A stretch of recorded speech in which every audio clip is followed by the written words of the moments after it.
สาวบ่แก้วเห็นแล้วบ่อยากจากลางามแท้น้องลาเมื่อสบตาสาวเมืองห้วยทรายผ้าไหมพื้นงาม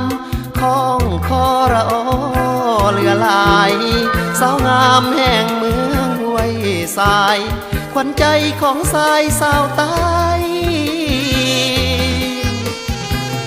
อายมาเที่ยวเหนือเพื่อสมผู้ฟ้าป่าควงได้พบคนงามซื่อดวงน้องงามดังดวงดอกไม้เจ้างามอีลีนารีทำบุญอันใดครั้งแรกได้เห็นติดใจบ่อยากจากไกลห่างนี้โอ้ละเนอสาวงามแห่งเมืองบ่อแก้วน้องงามจับใจแน่แนวดังแก้วที่เขาพัดสีผู้สาวเมืองเหนืองามเหลือเนื้อคำว่าจีน้ำใจใสดังวารีเป็นสีแก่เมืองห้วยทรายจนใจยามพาจากกันดังจันแหมแล้วนี่คิดฮอดคนดียามอายจากไกลนี้หายเสียใจยามจากพากันเวลาบ่หลายจะกลับมาเมืองห้วยทรายจะบอกขอไกลจากสาวบ่แก้ว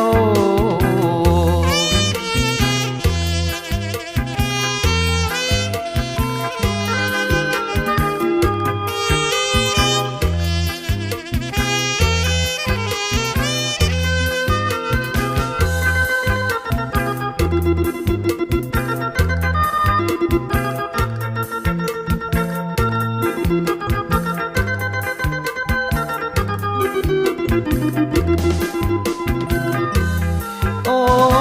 ละเนอสาวงามแห่งเมืองบ่อแก้วน้องงามจับใจแน่แนวดังแก้วที่เขาพัดสีผู้สาวเมืองเหนืองามเหลือเนื้อคำว่าจีน้ำใจใสดังวารีเป็นสีแก่เมืองห้วยทรายจนใจยามภาคจากกันดังจันแหมแล้วนี่คิดฮอดคนดียามอายจากไกลนี้หายเสียใจยามจากพากันเวลาบ่หลายจะกลับมาเมืองห้วยทรายจะบอกขอไกลจากสาวบ่อแก้